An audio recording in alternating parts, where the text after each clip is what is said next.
Hey everyone, welcome back to Magically Unstable. I'm Kurt. I'm Nick. And I'm Nicole. And we are here to talk about Disney. And our anxiety. And that's why we're magically unstable. Oh, Jesus. Let's do that one more time. Or we can just keep that whole thing. Oh my God, that made me lightheaded. Oh my God. I'm Kurt. I'm Nick. And I'm Nicole. And we are here to talk about Disney. And our anxiety. And that's why we're magically unstable.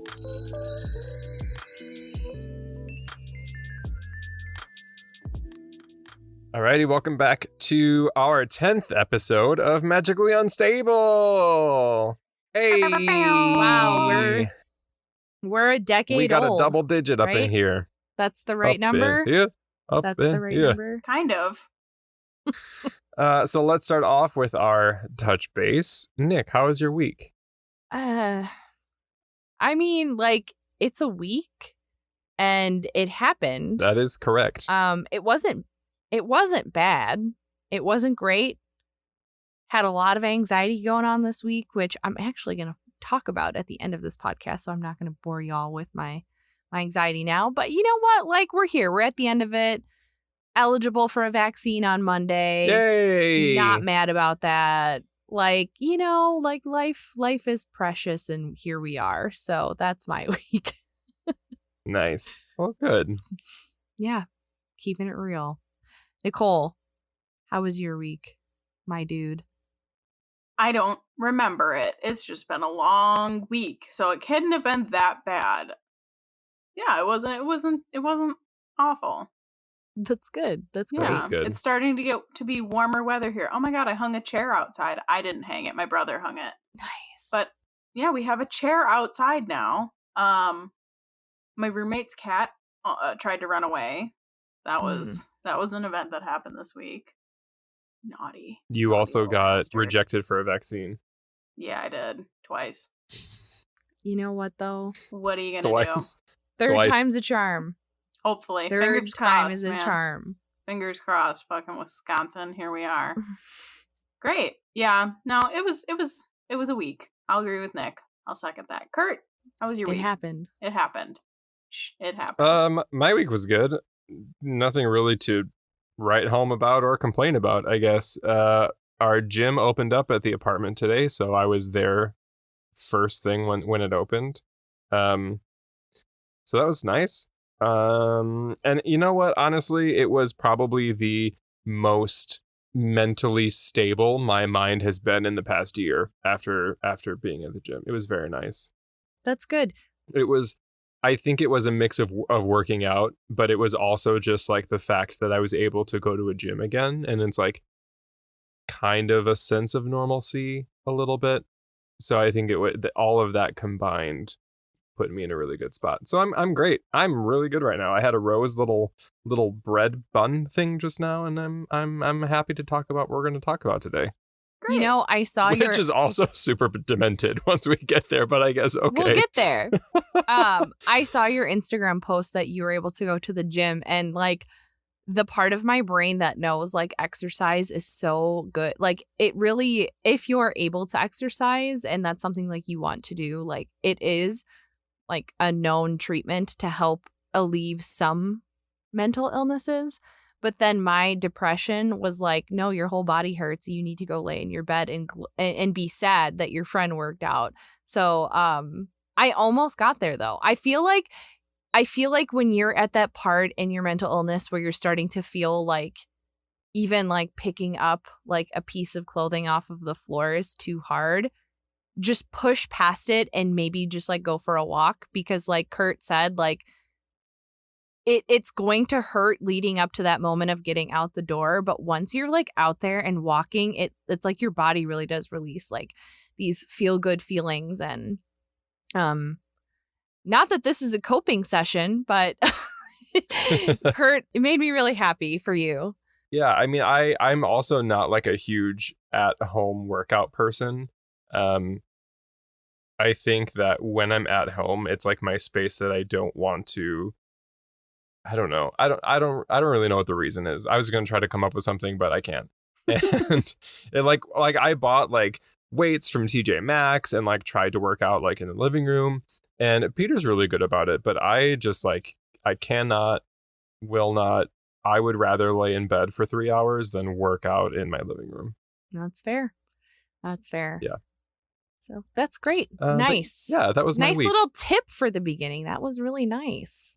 Starting off positive because we're gonna a good inspirational podcast is ahead of you. Don't worry. No, we're gonna go downhill real fast. Yeah. Here's a little I guess trigger warning. If you don't want to talk about death, maybe skip towards the end to our therapy session, or just maybe come tune in next week, because that's the road we're gonna go down today. We're gonna go down a lot of winding yeah hills and roads. But before we get into can I speak? She just keeps going.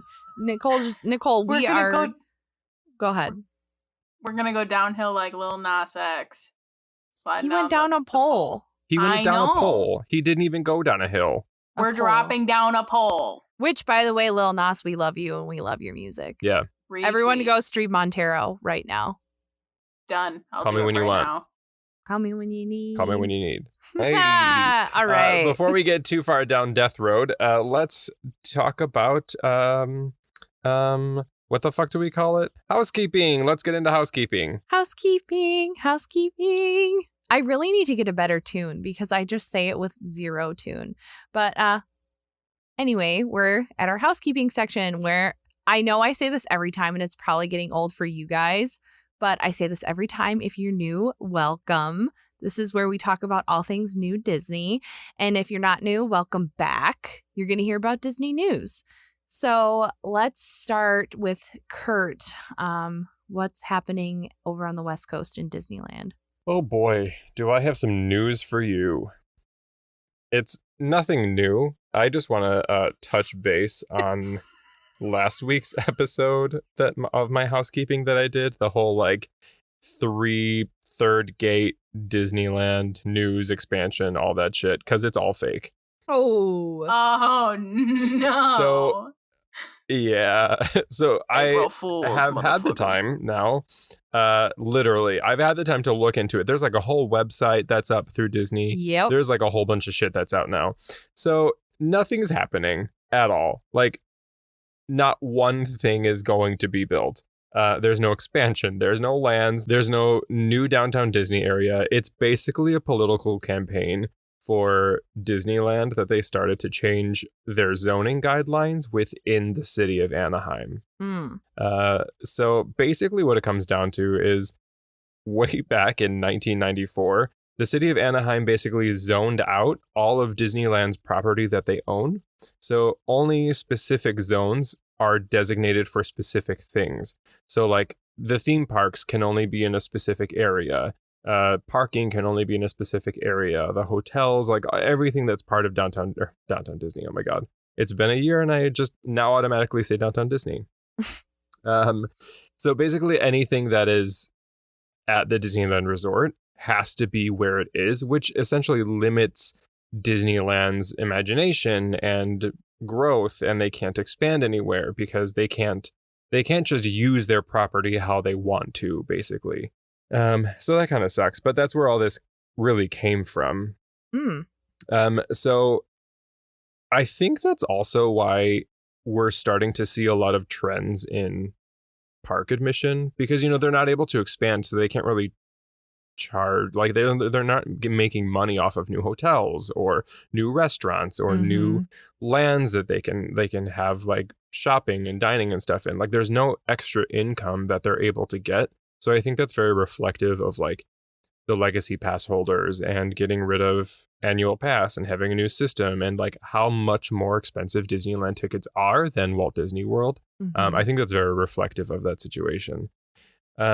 So I think what makes this campaign different than previous campaigns, though, because I know it was, I think in 2018, Disneyland had wanted to build like a new luxury hotel in downtown Disney. And it was going to be kind of where the old AMC Theater and ESPN Zone are located currently.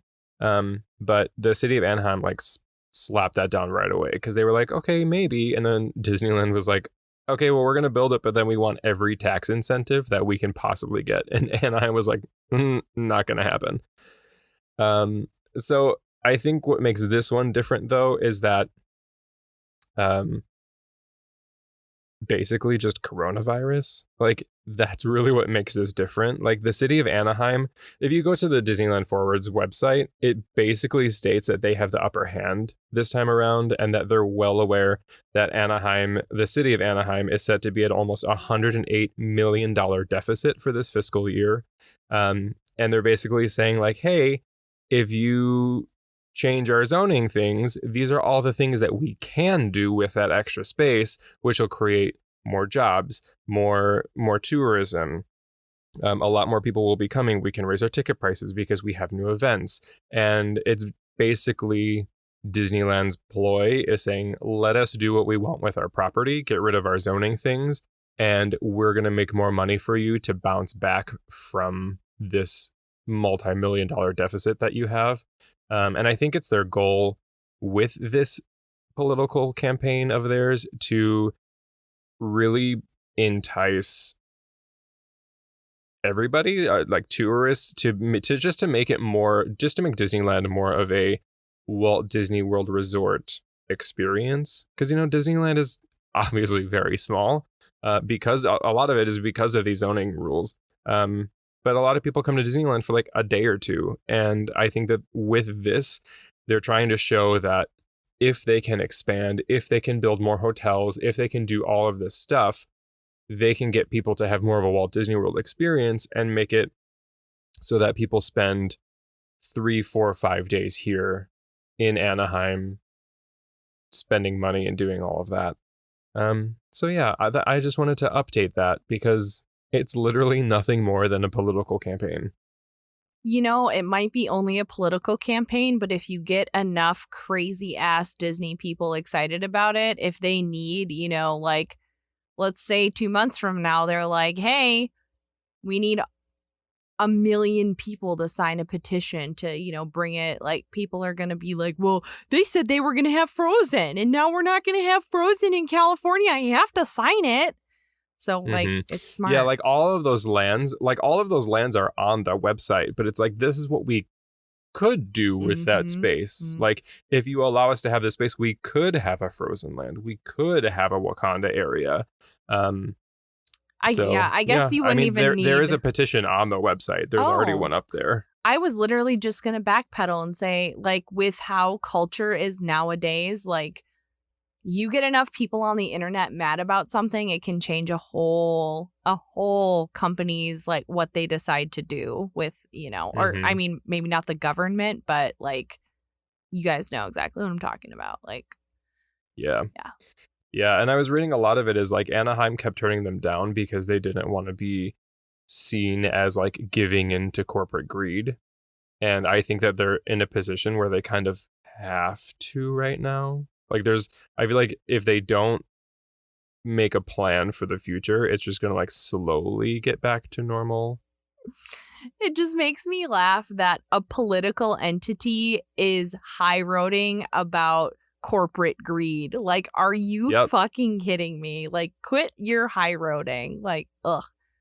If it was any other entity, I would say, like, yes, don't give in to the man, but like, you're literally politicians. You're just as bad. Right. But yeah, that's what I was. Yeah, like, fuck off. Oil. Right. Fuck you. Nice. That, honestly, I'm so glad that you dissected that because I went on the Disneyland Forward site and they word things very, very complicated. Like, it's meant to go over your head to where you think it's just this like planning site when you actually like notice it's just there's nothing that says we are doing this. It's just like, here are the possibilities. And so interesting. Nice. Nicole, what do you got for the company? What's happening? Nothing. Just some stock stuff that wasn't there's like literally nothing happening with the company right now this week. Interesting. Because I try to do week by week. I mean, unless you found anything different, but I literally, I saw one thing. What? Walt Disney Imagineering is changing. I didn't hear anything about that. The old Go for president, it. well, I guess he's still the president of Walt Disney Imagineering. They moved him to be the president of, it's like a very vague title.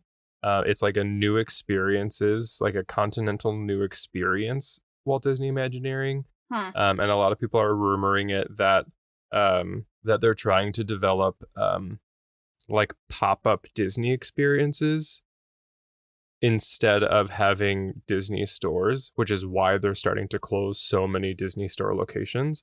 So rather than having just like your regional Disney store that you don't go to anymore, because why would you go to a Disney store Right. if you don't really love Disney that much? Like not a lot of people really go there.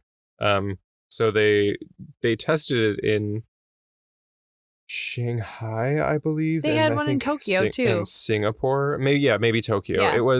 It's like at like outdoor malls or like different type of venues where instead of paying a lease like a Disney store would pay a lease to a mall, they literally just like throw up this pop-up Disney experience where they have characters and lighting and fireworks and music, and they'll like kind of bring it around America.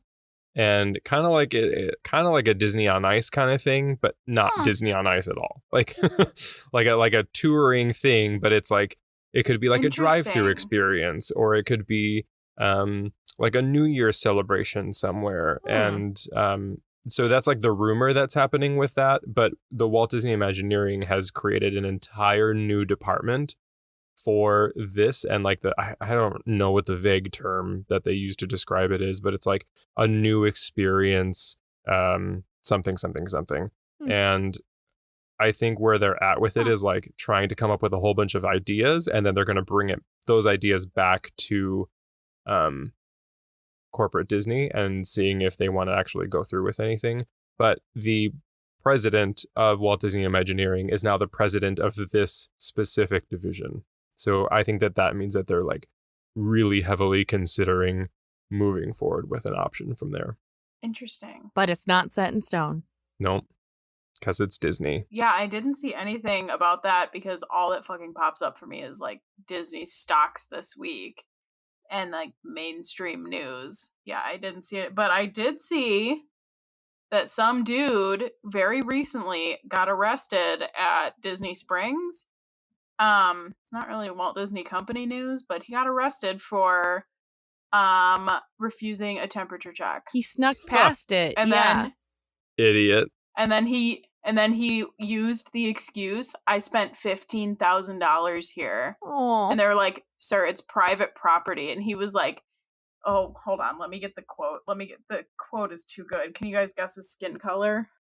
I don't even need to. I already know what he looks like, Exactly. too. I already know what he looks like. I guarantee it. 47-year-old dude. I was from gonna Baton say Rouge. a 50-year-old man, probably Yep. with a long, scraggly beard and glasses, with a trucker hat. He said when he was in court being taken to jail because he spent one night in jail, as deputies escorted Sills away, Sills had a change of heart and said he was willing to get his temperature checked after all. Oh my God. What a fucking What an asshole. And he idiot. was like, will you take my temperature before you kick me out, please? And the deputy goes, they'll do that in jail, sir. Yes. It's like, how the tides have changed now that we're going. Oh, damn it, he doesn't look like I thought. But I got the age No. right. I got the He age kind of looks right. like your dad. A little bit. When he was getting arrested, he said, for what reason? And the deputy was like, sir, it's private property. You're officially being trespassed. And he goes, I spent $15,000. And then the deputy goes, all you had to do was get temperature checked. That's it. Literally. The And he simplest goes, thing. I paid $15,000. You can't trespass me for paying $15,000. Sir, they can do whatever they want. Nicole, I wish you were the deputy so that you could just be like, bet, and like throw it in the back of your car. Tackle him. Literally. What a fucking He soon asshole. began cooperating with the sheriff's deputies. If I take $15,000 from you, I can't kick you out. Bring me to jail for 15,000 grand. These are like quotes. I'm fine in front of my kids too at Disney World. Oh, but you refuse to comply with simple rules in front of your children, but they're terrible. Literally. He Oh was my trespassed from all Disney property, so he Ha. can't go back. Good, you fucking asshole. Take your Yep. $15,000 and buy your ass out of prison, then or jail, not prison. But fuck you. The title of the How much article you want to bet? is I paid $15,000. Disney World guest says he spent too much to be arrested for refusing a temperature check. Oh my God. Nice. The privilege on How much that. do you want to bet he was wearing an American flag mask? Probably. Or Not even. He was probably wearing an American flag gator. Oh, wait. At Disney Springs. No, they're not allowed. They might be at Disney Springs. Maybe not. No, I think you actually do have to wear like a Disney approved mask even at Disney Springs. I would be shocked if they allowed that. Yeah. Fuck that guy. Like, can you imagine being so fucking privileged that you're like, I spent $15,000. You can't touch me. Like, fuck off. Like, okay, first of You know all. what that sounds like? It sounds like that one woman who stormed the Capitol and then she got arrested and she was like, I'm a white blonde woman and I have a future. You can't arrest me. That's literally what she said for storming the Capitol. Yep. But yeah, so I thought that dick. that would set the tone for what the podcast is doing today. So fuck that guy. Yeah, fuck that guy. Fuck that guy. Piece of like, if you haven't been to Walt Disney World, the temperature check takes less than 0.5 seconds and they don't even touch you. No. Like, they literally hold something like 3 inches away from your forehead and you go. That it is the but easiest thing. You know what that is though. You know what It's that is though. training you to be. They're conditioning you. Yeah, they're conditioning you to be used to having a gun held to your head. Yep. So they can just point and aim, and you won't even flinch. Man, people are fucking crazy. People make up the weirdest fucking Honestly, shit to not do I've the been temperature simplest scanned things. so many times because this is how I get temperature scanned at work. That if somebody still pointed a fucking gun at my face, I'd flinch and run. I would probably piss my pants. You know what? I'm sorry. It's just these people would rather fucking take a fucking 6-year, like write a whole 6-year dissertation on why they don't have to get temperature checked instead of just getting temperature checked. Like, you'd rather Literally. get arrested. Sorry, Like Kurt. 0.5 seconds. No, I was just thinking, like, I wonder why Disney World or US Disney doesn't do the infrared screening, how they have in Hong Kong Disneyland. Yeah. But they're doing facial recognition. I feel like they have the technology. Like, I don't understand why they won't just move it through. You know what pisses me off about that, though, is like, for how many years I spent going to Disney, getting my bag searched every single time, with literally these motherfuckers get these security scanners that aren't even apparently not even that great because they have infrared ones. But like, they get these security scanners after how many years where like you don't have to take your bag off and they don't need to search it unless you have something big in it. Like, Literally. the fuck? Anyway, this is not what this is about. Nick, what's going on at Disney World? Mine's actually pretty boring. I guess it's not that boring, but food and wine dates have been released. So Food and Wine, the International Food and Wine Festival, will be taking place starting on July 15th and going to November 20th. I seriously feel like that's the whole early. year. I know. Yeah. The other weird thing that everyone has noticed, which is so weird, I have not noticed this, but apparently Food and Wine last year, and I think Flower and Garden this year, or maybe it was just last year for Food and Wine, apparently it said a taste of Food and Wine Festival, and I know it didn't even occur to me that, like, I literally thought it was called a taste of, like, because it's like pretty much like an eating festival. I thought that was literally part of the name. So I was very shocked. I had the same thought process. And then I looked at our photos and I was like, yeah, that's the name. I know. Yeah, literally. Yeah. But no, apparently that's not the official title. And it's dropped. So it's going to be full-fledged Food and Wine Festival in 2021. Holy shit, that's year. like 5 months. I know. I thought Flower and Garden was the longest, but apparently Usually, it's I not. feel like Food and Wine doesn't usually start until like September. That's what I thought too, but I don't Yeah. fucking know. I don't fucking know. Because I remember I was planning a trip with Peter back in 2017, I think. I don't remember when, but we wanted to go to Food and Wine, and we were still living in New York. And I was like, I remember trying to look up when Food and Wine started because we wanted to go in September, and it wasn't even started then. It wouldn't shock me. I wonder if this is just a way that like Disney was like, fuck it, we're going to extend festivals just to try and get more people into Epcot. Yeah, just probably get more money overall. So who knows? Yeah, I mean, it would make sense because I feel like once Flower and Garden, I had to think about it. Once Flower and Garden, once Flower and Garden ends, they don't really have anything to bring people into the park until the 50th anniversary, which is not until October. Right. So I think that by starting Food and Wine like right away, people are going to want to go and they'll kind of fill that gap. Right. Especially with how tore up Epcot is right now. Like Epcot's kind of a bummer park to go to right now, and it's really sad. So yeah.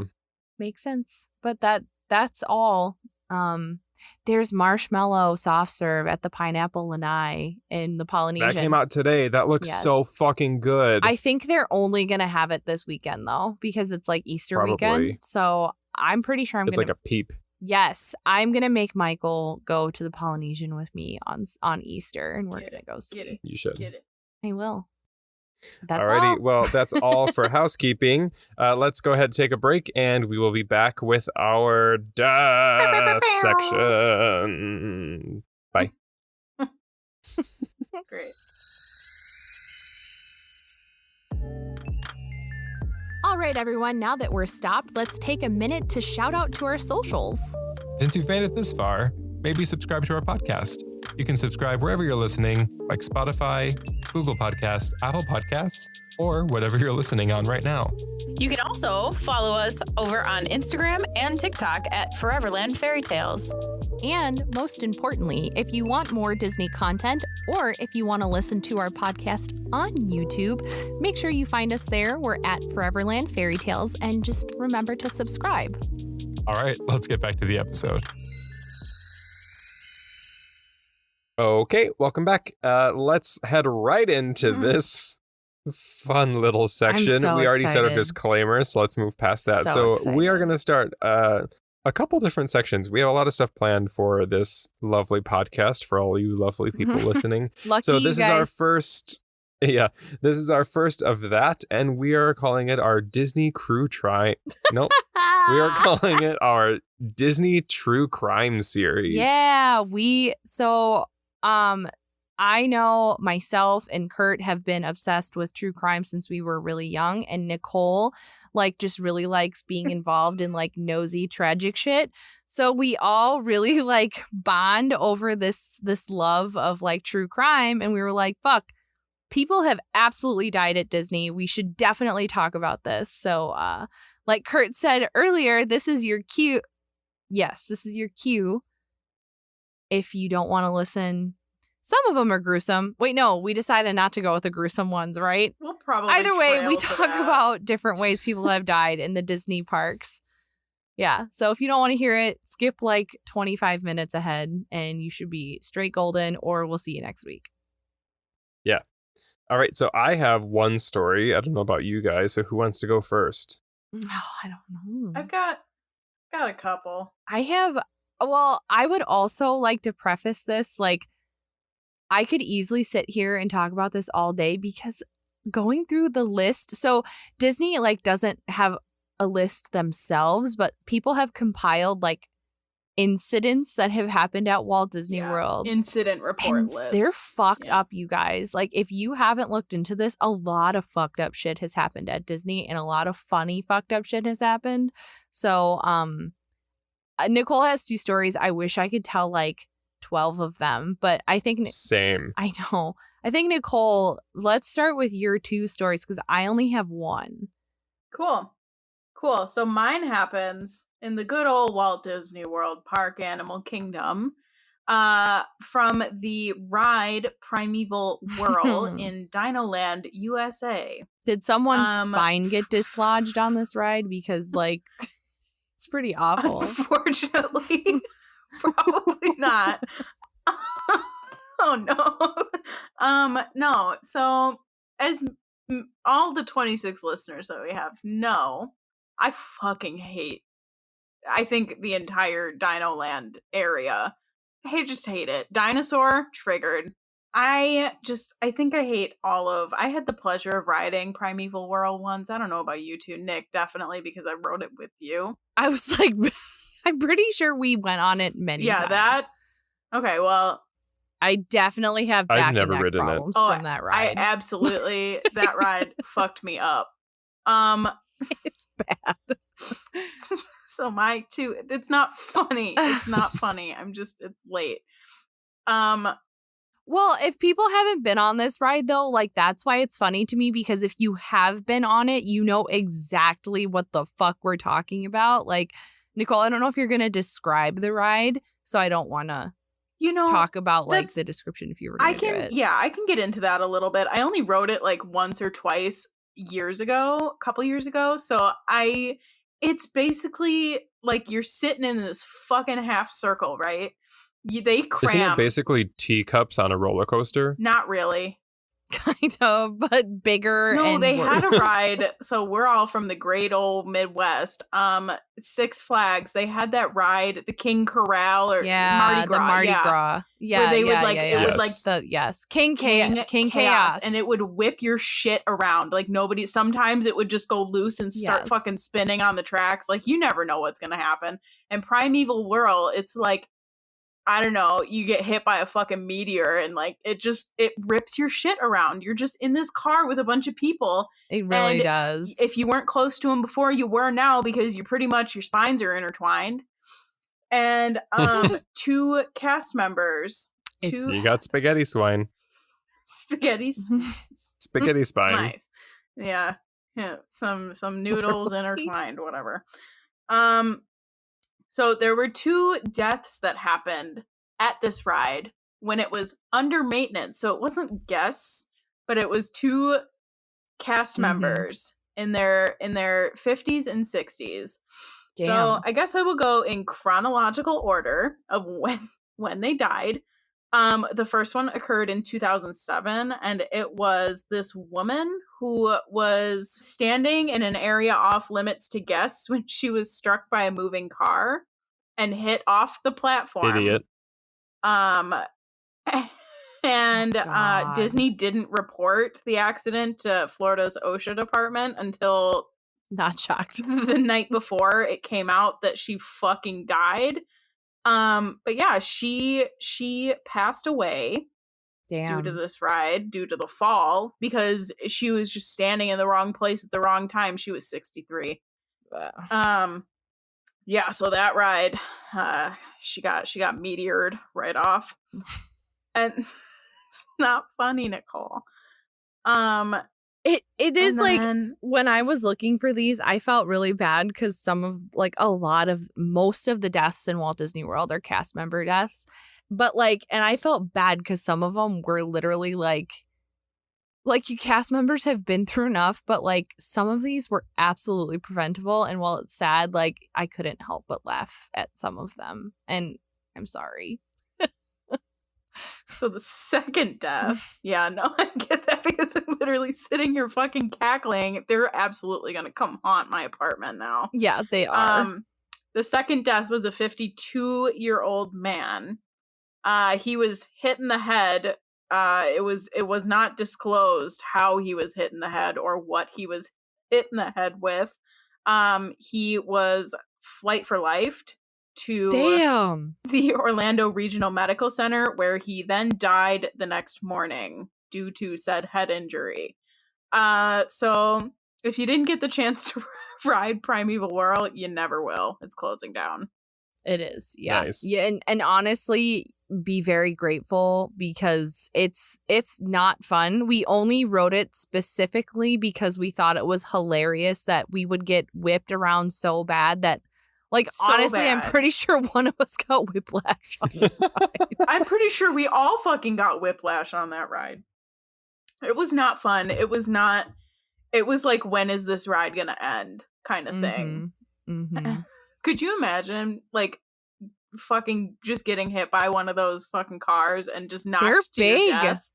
They're Could you big. just- They remind me of, what are those fucking things? God, what is that sport where they like push the disc on the ice and someone like brushes the Curling. ice? Yes, they look like curling discs. Like, that's what they literally look like. Like, if you cut a curling disc in like fourths and you take the ends of it, that's what the ride looks like. You're literally just sitting, and then they strap you in. So it's, more memories are coming back. So they've got like a little, like a bar, not a bar, but like a little platform in between where two people can sit on either side. And then it's just a fucking bar that comes down. It's not like any like good. So if they whip you a little too hard, you could be whoop right out of the fucking ride. Fucking end up with Debbie, whoever her name is, who's off the fucking platform. So those are my Animal Kingdom Primeval Whirl series of unfortunate events. Kurt, nice, what but you not got? nice. Yeah. Not. I mean, nice, but not those are nice. pretty good. I have Aren't one. they? I wanted to go more on like the haunted side of deaths. I'm so excited. I'm so excited. So I'm going to talk about a ride here at Disneyland, which, you know what, honestly, I'm not shocked people have died on, because it's literally like anytime I want to get my spine adjusted, I go on the Matterhorn bobsleds. I was literally going to say, is it the Matterhorn? It's the Matterhorn. Is it the Matterhorn? So I'm going to be talking about the Legend of Dolly's Drop. Ooh. Oh, I'm so excited. So, yes, Dolly. Back in 1984, a 48-year-old woman named Regina Young, also known as Dolly, died while riding the Matterhorn. She fell out of her car and onto the track, where she was then struck by the oncoming bobsled, dragged down the hill, and she died. Ooh, Dolly, damn. Died right there, right on the Dolly. on like the Damn. steepest decline, like the big drop on the Matterhorn. So it is now referred to as Dolly's Drop. Damn, Dolly. Yeah. Honestly, I thought I was gonna bounce right out of one of those fucking cars. Literally, like not shocked that this happened. Oh.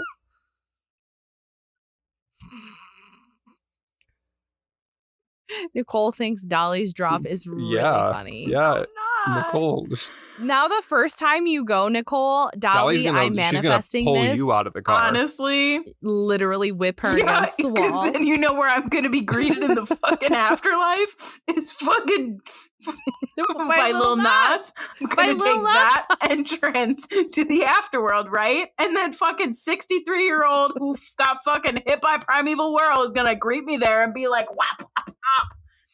And then her 52-year-old friend is just gonna like kick that me you're in the ass. I like that she's assuming all of them are going to hell. I know, for real. No, they're gonna push me to hell.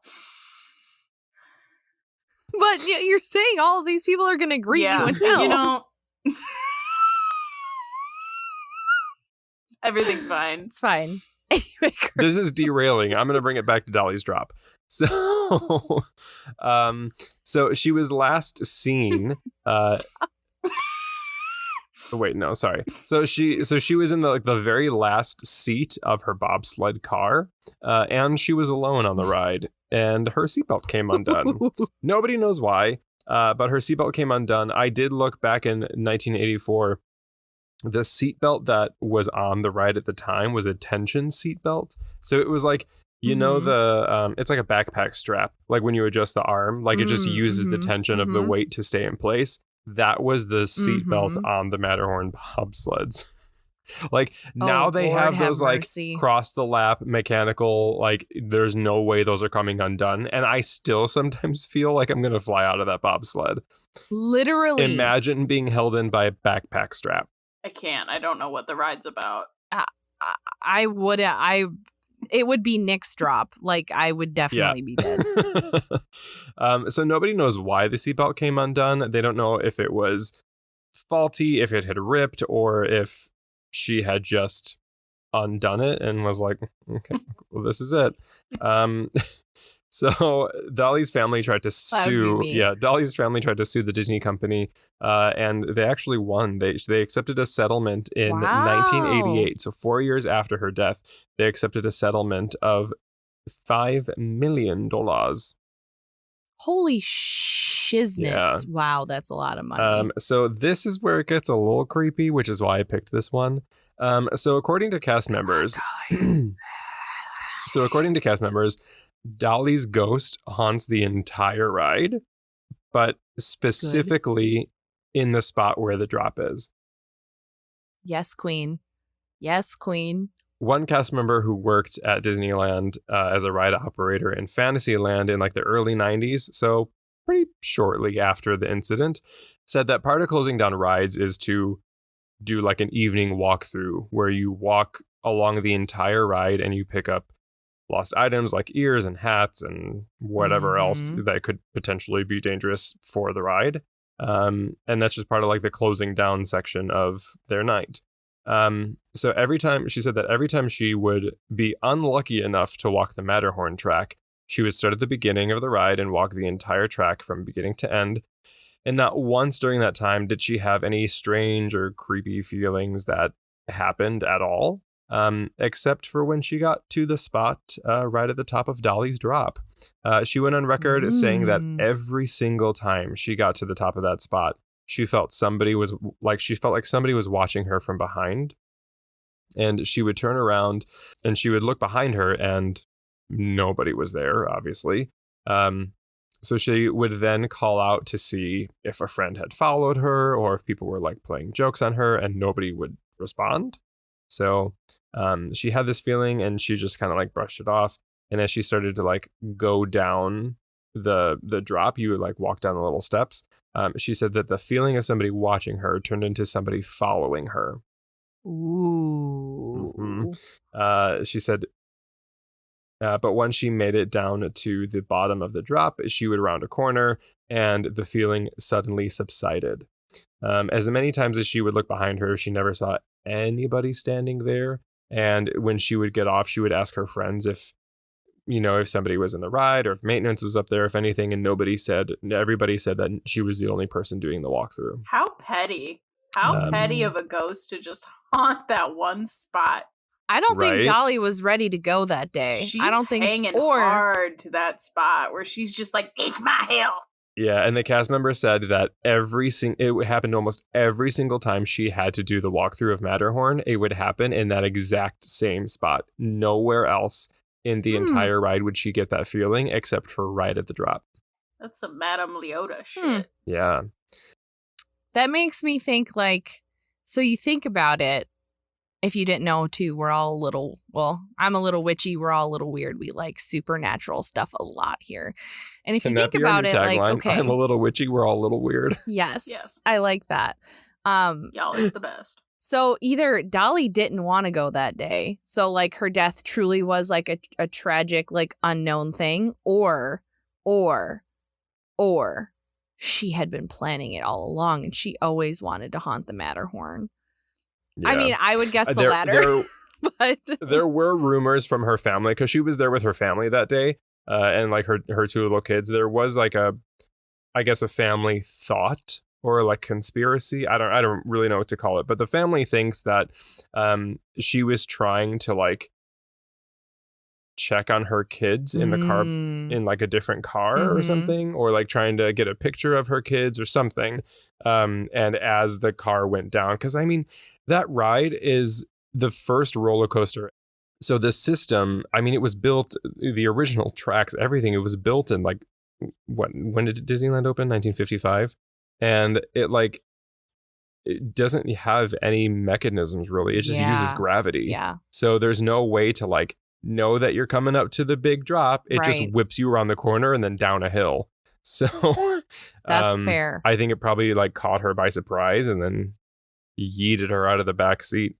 But yeah, I mean, it's also worth noting that in the exact same spot about 20 years earlier, like almost to the month, another person was killed. A 15-year-old boy was killed, Mark Maples, and freakishly the exact same way. Like seatbelt. He was with his friends, but he took his seatbelt off, stood up on the seat, and then they went down the drop, and he like fell over onto the track. Couldn't get out in time and got smashed by the oncoming bobsled. Maybe Dolly wanted a friend. Mark wanted a friend. Mark happened 20 years.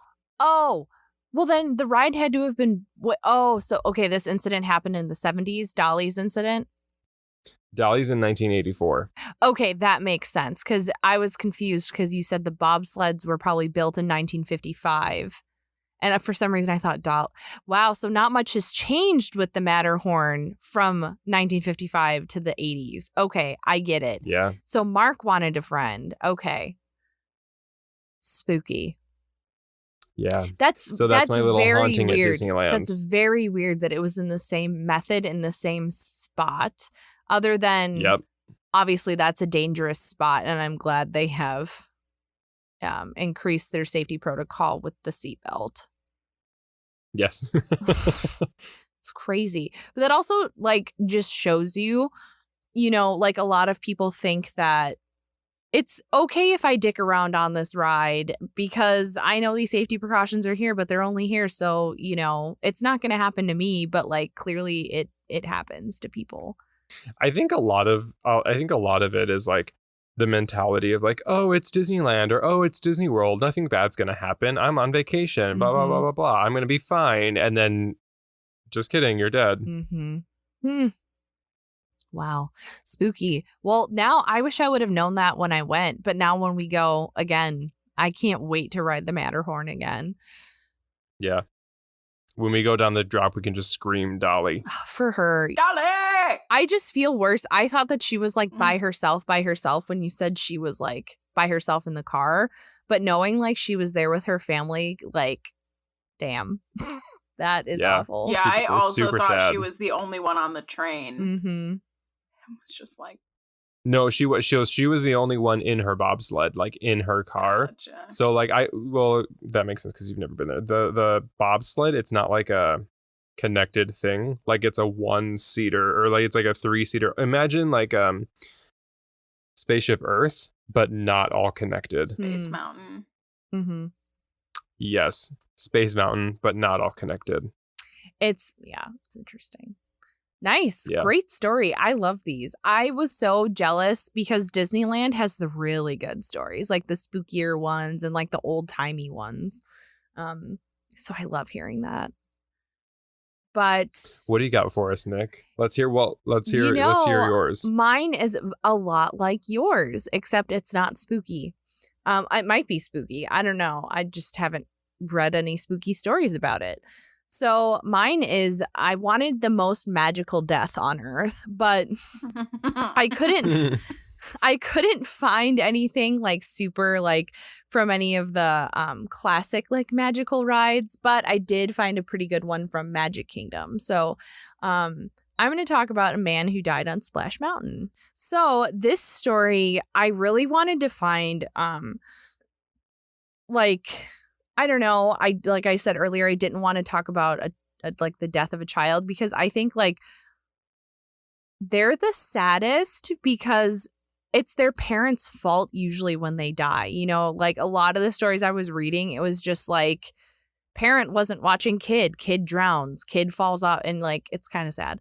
And like I said earlier, cast member deaths, some of them are tragically funny, but so yes, I found one like Kurt, and it is about a man, a Florida man, who it is absolutely his own fault. So Splash Mountain, if you haven't been on this ride, it is like a water ride roller coaster, if that makes any sense. Like it is set up it's like a story water ride, but it's a thrill ride at the same time. And you're in a log and you're like traveling down this waterway, and all around you are these like, it's based off of a super racist movie and whatever. But prior to 2003, there was no restraints on this ride. And if there were, this man would still be alive today.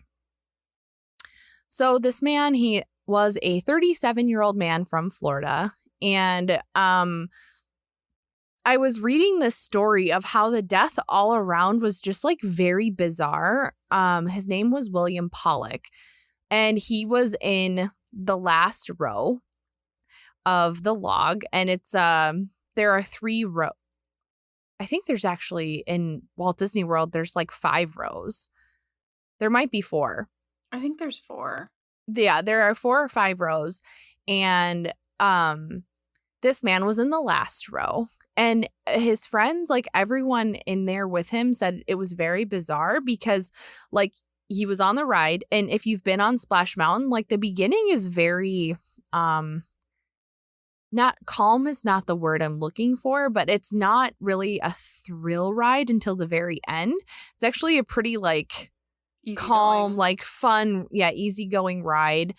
So like midway, this man starts complaining that he's feeling really sick.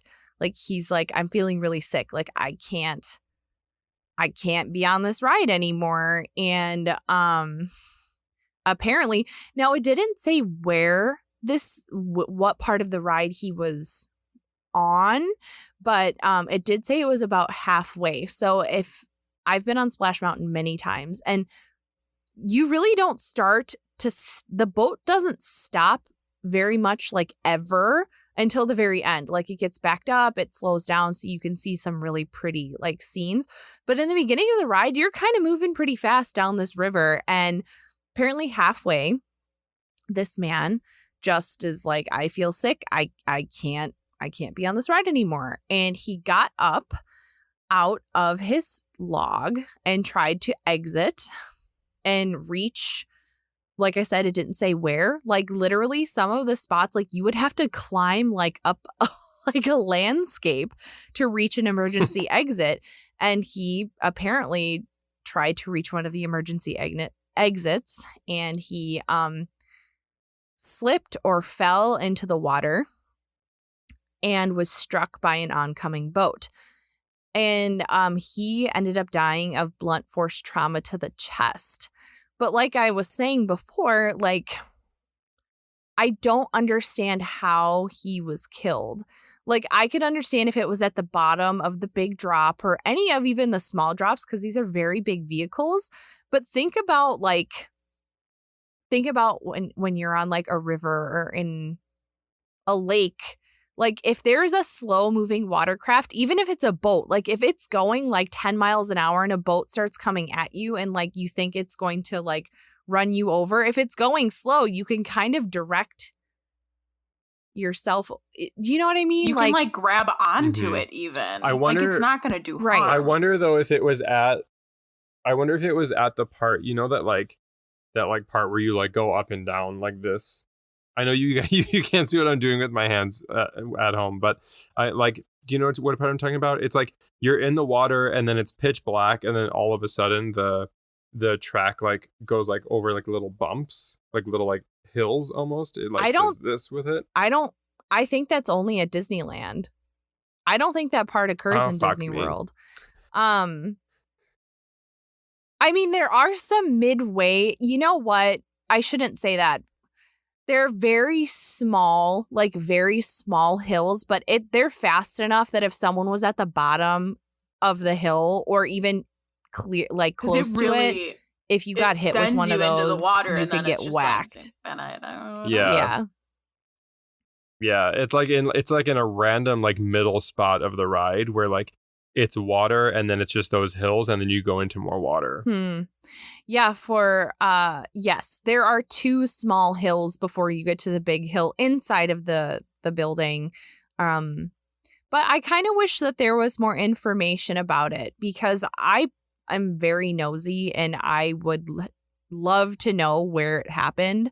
I guess he lived, like, he didn't die on property, which was another thing. I wanted to find someone that died on property, but a lot of the people who were injured on the rides or like had heart attacks, a lot of them died like in the hospital after being lifted away. But yeah, it's called like a bizarre event because nobody even knows, like, can you even think of something where you felt that ill that you felt like you needed to climb out of You're like, I'm the done car? now. Yeah.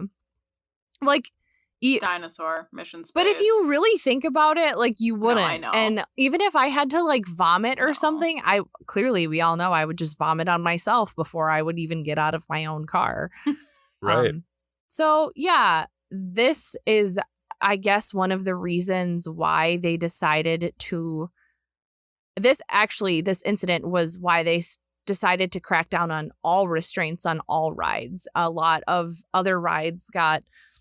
I guess I forgot that this happened. So yeah, obviously they put restraints on the ride. But this incident sparked, there was a ride in Disneyland where a little kid fell out, and Disney just kind of like overhauled their restraint system after this. So Yeah, I also feel like this is probably also happened at the same time where they put all of those night vision cameras in the rides, in like all the dark rides. yeah, smart. Yep. So I guess it is kind of creepy to me because it's just very bizarre. It's like those situations where people just like up and disappear and nobody knows why. And it literally is a case where the like investigators can tell like somebody just up and disappeared on purpose. And like, to me, it's like this guy put himself in harm's way on purpose. Like, yeah. So mystery. But yeah. Interesting. That's it. Nice. Yeah. Well, that's our first Disney true crime section. Mm-hmm. I loved it. So much fun. We will have plenty more of these sporadically throughout our journey here on Magically Unstable. So I'm pretty excited about that. I love it. Let's head into our therapy session, but first, let's take another break.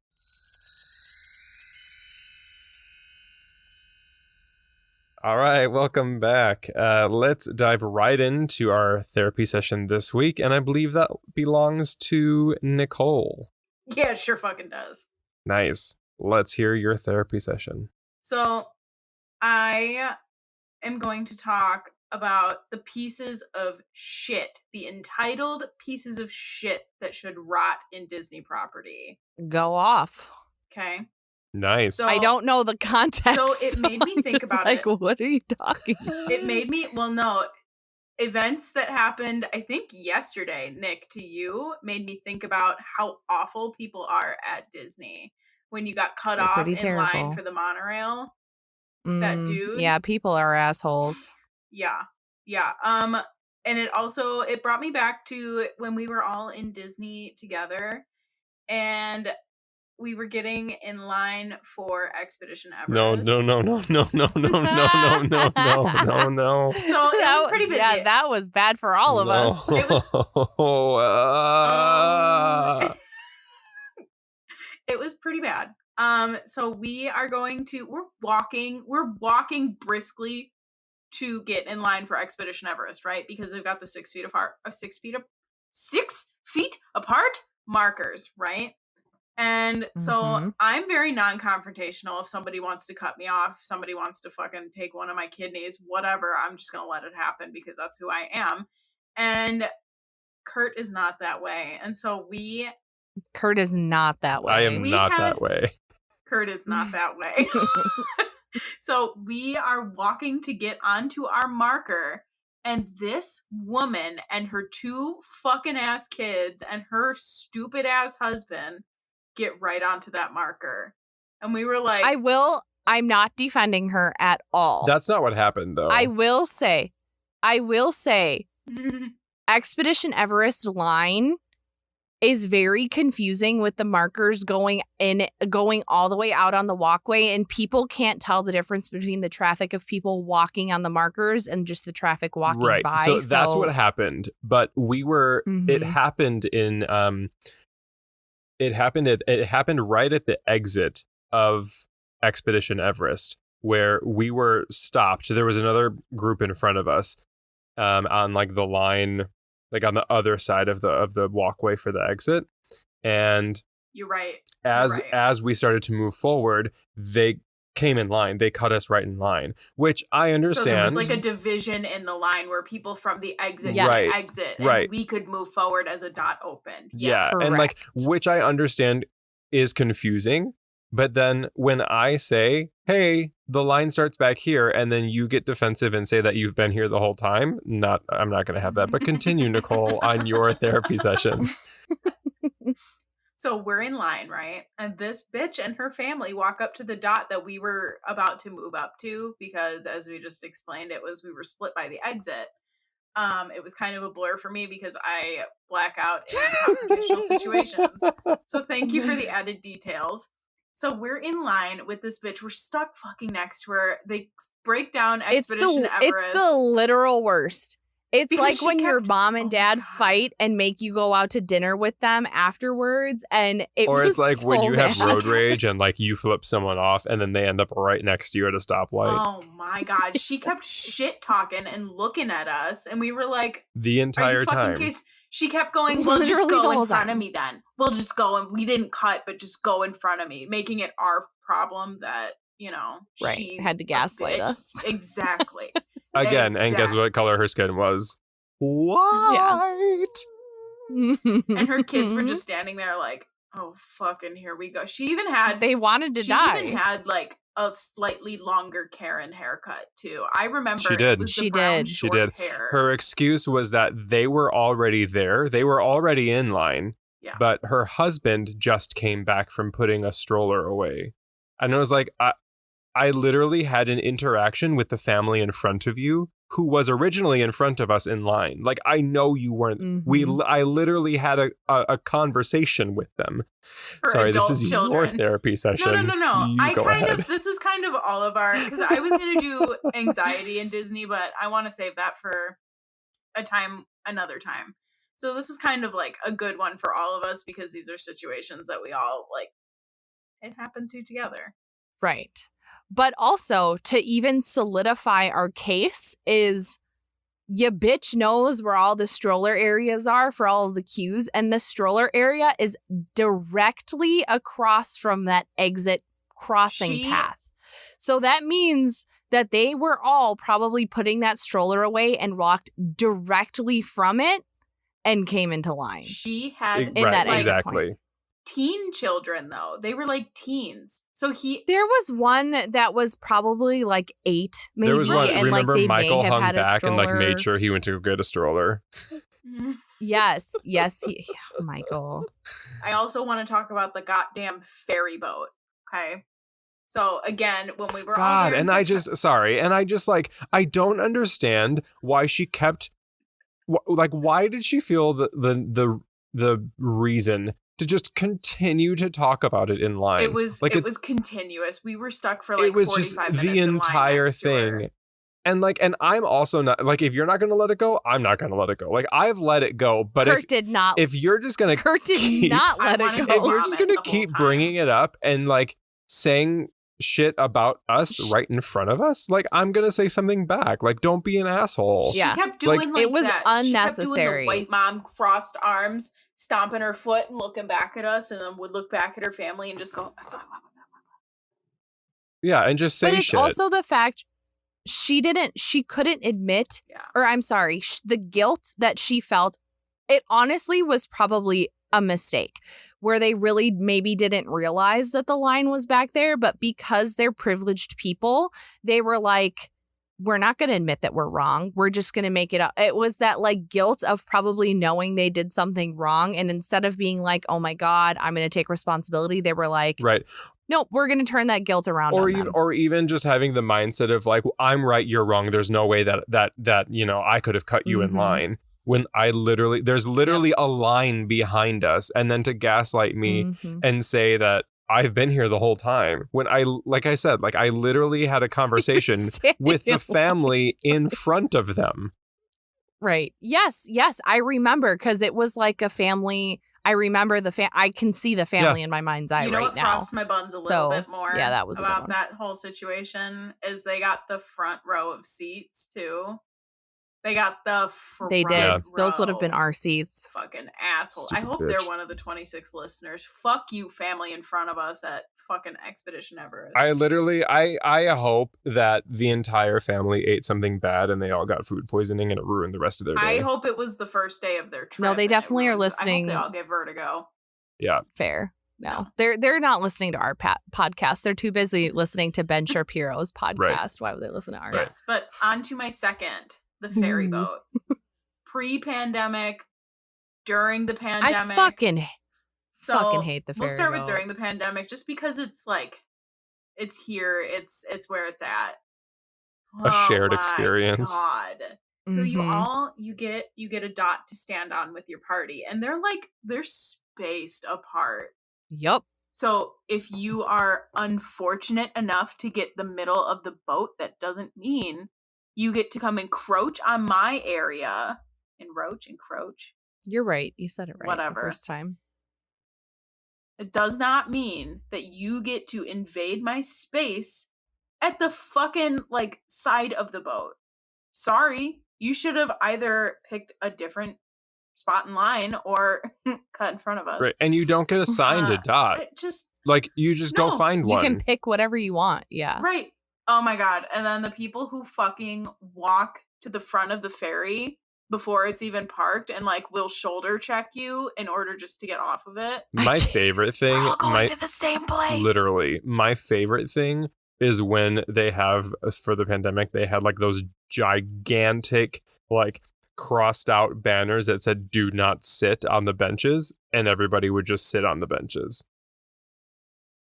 Yeah. Yeah. Yeah. I'm getting fucking worked up right now Am I triggering anybody? because Are you guys it's excited so for bad June? with it. I can't wait. I can't wait. I can't wait for June. I can't wait to see what I'm gonna happens. fling myself off of a ferry boat. It has gotten so bad on the ferry boats that people don't listen that they had to staff 2 cast members Unbelievable. to work the upper deck just to police people to stay on their dots and to stay on their dots until the boats are fully docked because nobody does it. And even with the cast members with their little loudspeaker microphone, people still do it. It's why? I would want Why a are blow people dart like that I this? could just fucking dart people. It's just I think it's also just the mentality of the pandemic. I mean, for this specific situation because it's in the pandemic. But I know with Disney World, it's not the pandemic. It's just Disney World. Right. But yeah, I think it's just the mentality of I'm not going to do the simplest thing to make anybody else's life easier. I'm only going to look out for what's going to make my life easier and what I'm going to do. So Yeah. pre-pandemic, People are assholes. Pre-pandemic, I had somebody, I will never forget this ferry boat encounter. This will be my last one. I'll wrap it up with this one. I will never forget this ferry boat encounter. And it's just the entitlement, the sheer entitlement. She was an old white woman, big old white woman. And she was I don't know, maybe in her 50s, 60s, just here to fuck your day up. And she was arguing with every single person. That was her only plan at Disney that day, was just to fuck people's day up. That's going to be Nick in 25 years. Literally. No, and she's on a scooty. She wasn't on a scooty. She had her mismatching top and bottom, whatever. You I can picture in my head. Disney shirt from the 90s with knee length, white shorts. Yeah. She had sandy blonde hair. Yeah, I know. She was just there to make your day hell. And it's that wispy kind of hair. It was, I guess it was. Sneakers with long She didn't have the long socks. socks. She had the white Sneakers with sneakers, though. She did have the white Yep, sneakers. white sneakers. The support Mhm. sneakers. Mm-hmm. But she was there to pick a fight with every single person on this fucking 5-minute ferry boat ride.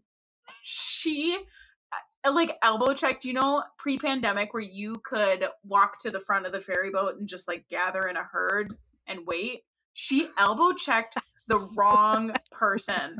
It wasn't us because we were just standing there watching it all play down. Security showed up and wouldn't let her into Magic My Kingdom God. because she was fucking picking a fight with every single person. We were are you joking?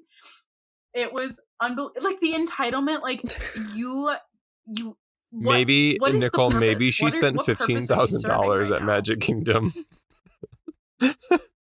I'm full circling it with this conversation right now.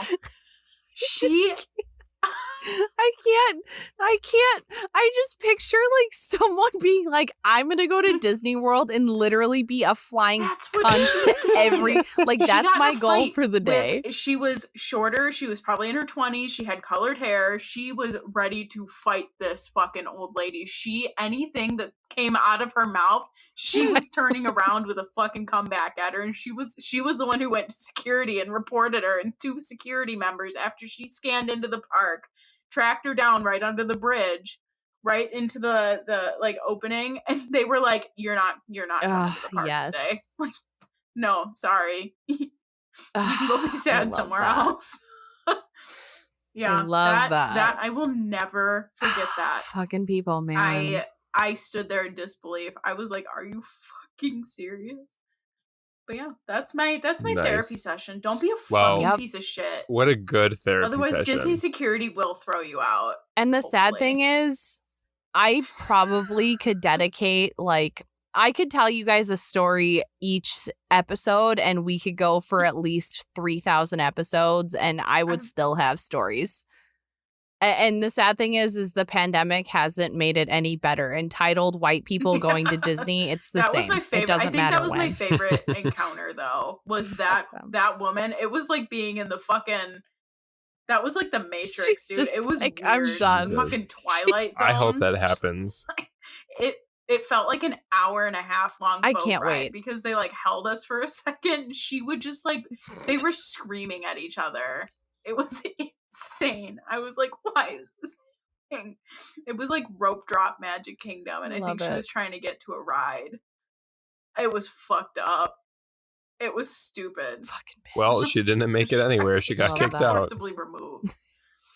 Oh man, what a good therapy session. Anyways, Thanks, Nicole. That was good. right? Yay. You're yeah, welcome. that was a good one. All right, let's head You're into our coping session. How we cope. Boop boop boop ba boop boop boop. That was so offbeat on all of our parts. I know. Yep. Nick, it's Yep, your love week it. this week. It's kind of sad. Yeah, it is my week. I would also like to point out that the 3 of us are all musically inclined, so the fact that none of us could find a beat, a tune, I'm gonna or gonna anything. blame the delay of FaceTime. There we go. That's fair. Yeah. Okay, so my coping session. It's very relevant this week because it's something that happened to me yesterday. And I'm so glad it did because it reminded me of just like a big reason why we started Foreverland is we really wanted to kind of be a medium to help people enjoy the theme park while having being neurodivergent. So I was about 30 seconds away from having a panic attack yesterday in the park. And the reason why I'm glad it happened was it reminded me that the 3 of us really wanted to make media to help people alleviate those symptoms with just kind of, instead of having like top 10 5 rides you'll love at Disney, we wanted to do like top 5 places to have a panic attack or to work down from a panic attack in Disney. So my coping session is just going to be, I'm not going to name any of those places because I really think that's important for us to have like a full guide on that for each park. Yes. And I don't think talking about it for 10 minutes is going to give it justice. No, so, and I think it would be really good in June for us to go to these places and like really experience them and give like a full review on all of these spots for the park. Really, just have a panic attack on camera and show you where we. Yes. Yeah.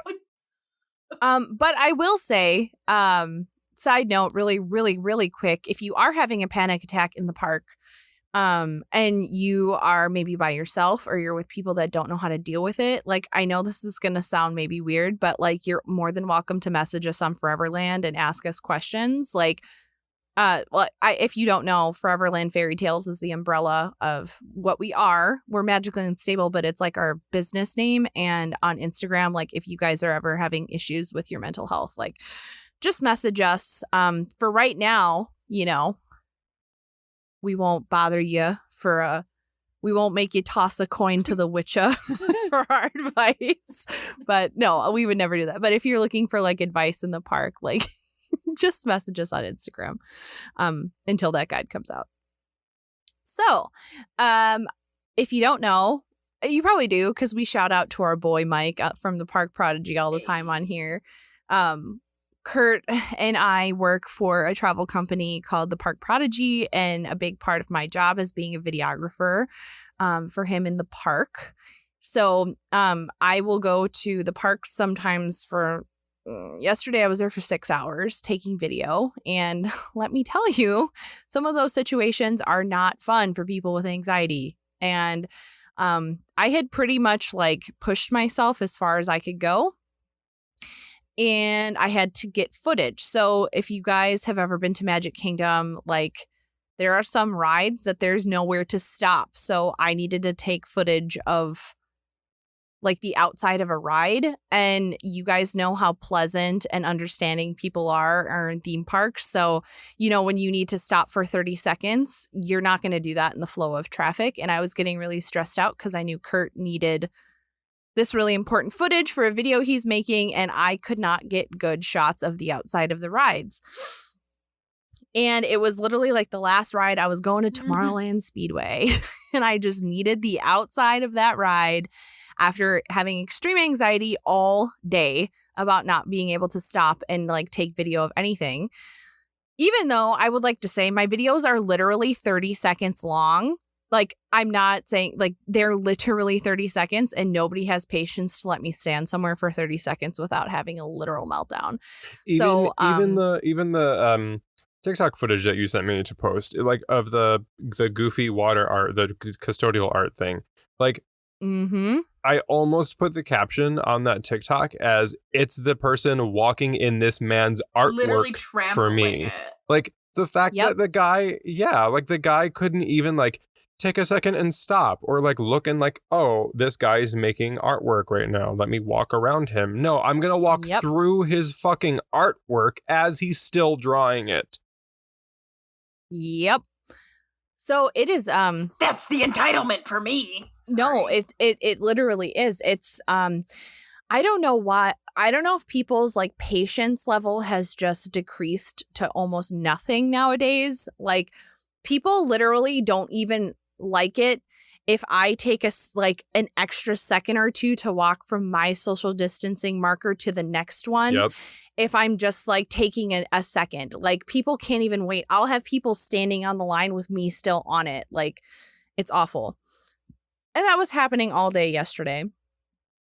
And I was trying to get a pan of the outside of Tomorrowland Speedway. And if you guys know, Cosmic Rays is right across the way. And a lot of people eat outside for Cosmic Rays and wait for their mobile order to be done outside of there. So there was no space for me to stand. And I had to try and get a pan of the outside of this ride. I can't wait for Kurt to get that footage because it's literally me walking past just holding my phone and like pointing it. But anyway, I had gotten to the point where I was past, high anxiety with your heart racing. I had just passed what I felt like was an anxiety attack where, your chest is starting to tighten. You can't think straight because your mind is racing. And I was like, I am 3 seconds away from a panic attack. My advice is I literally, when I'm about to have a panic attack, my brain literally shuts off. And I was walking around the park, speed walking around the park, not with zero purpose because I couldn't think. So my biggest thing, like to have advice is, like we said in the beginning, that we're going to have these places hopefully mapped out soon, is to have your like safe spaces mapped out in your head and know where they are. Like, find a safe space in each land, like one in Tomorrowland, one in Fantasyland, one in Adventureland, one on Main Street. Like I would personally find your safe space and just like be aware of it before you go. So when you are in that like extreme vulnerable state, when your body's literally about to shut down on you, that you don't have to think very hard about it. So unfortunately, there isn't really a good one in Tomorrowland unless you bebop all the way up to Tomorrowland Terrace. So the closest place to me, it was Storybook Circus. So there's a really, really good spot in what? What the fuck?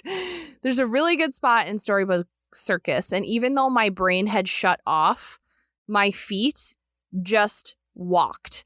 And like, I don't know if it's dissociating while in a panic attack, but you guys know how it goes. Like literally, like you can't think about anything other than just trying to keep your eyes open and not to hyperventilate in front of a bunch of people. So my body automatically walked to the space. I needed like 10 minutes to chill out. Luckily for me, I was able to so I guess I didn't have a panic attack. I was in the stages leading up to my panic attack, and I was able to just like work my shit out. And I told myself, I was like, you know what? I can't get the footage.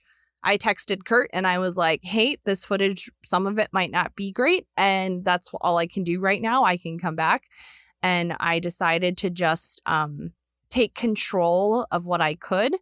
And then it helped me a lot. So those are my 2 things of advice is have your places. In a place like Magic Kingdom, it's pretty easy with it sectioned out, like coming up with places. But the other thing is to just like, you're in a theme park, there's only so much that's in your control. Mm-hmm. And a big one is leaving. If that's the only thing that you can control in that moment is leaving, to do so, or to just listen to what you can control, I guess, which sometimes there's nothing you can control. Yeah. Or like, I feel like, putting out this video that we've been talking about is going to be really helpful because I feel like there's not a lot of, especially like for me, like I know Disneyland inside and out. And I feel like when I go to Walt Disney World, I don't know those secret spots. I don't know any of that stuff. So I think the video will be helpful. But I think one thing until then to maybe hold some people over what I would do or what I do in that situation is I go like to the edge of wherever I am and walk as far as I can go until I find like a spot that's not heavily populated. Because I feel like a lot of people tend to stay on like the typical walkways through Tomorrowland or Adventureland or wherever. And my immediate reaction whenever I feel that way is to just like separate myself from that. And like right or left doesn't matter. Usually I'm really good like geographical wise, like I know where like the edge of the park is. So I tend to always go to like the outside of like the wall of the park, like where the brim is, and just walk along as far as I can walk. And if there's nothing there, then I walk up or down along that side until I find a spot behind a tree or a spot behind like where Nicole hid for hide and seek in Magic Kingdom. Like there are spots, and I feel like those spots are always like furthest away from the walkways. So that's like my go-to plan of attack for that. That is a really good theory because most of the spots like in our guide, I feel like are the ones like you just need to walk to the edge of the park. Like go until you can't walk anymore and you find a barrier. Yeah, no, I mean, I kind of move the same way. I'm a backpack grabber or a back of the shirt grabber. So if I know like I'm starting to dissociate and like I need to get out of somewhere, I haven't been in a situation where I've been by myself in like a theme park. So I'll grab onto a backpack, an arm, a shirt, and I'll just ride it out. Like I trust my guide. Yeah. That's fair. Yep. Like Nicole mentioned as well, it's always nice to have a buddy. So if you're able to have a buddy with you and you have like anxiety or something, it's nice to have a buddy. But some people just don't have those buddies. So yeah, we have to remember. Here I am. We have to remember not everybody's in the park by themselves. Right. But if you're in media, if you're a Disney vlogger or Disney blogger, whatever you are, if you're in that, if you have that, you can use this too. That's very true. Which, you know what makes me really sad? It makes me feel like an Uber loser is almost all of the Disney vloggers that I see inside of the park, they have somebody with them.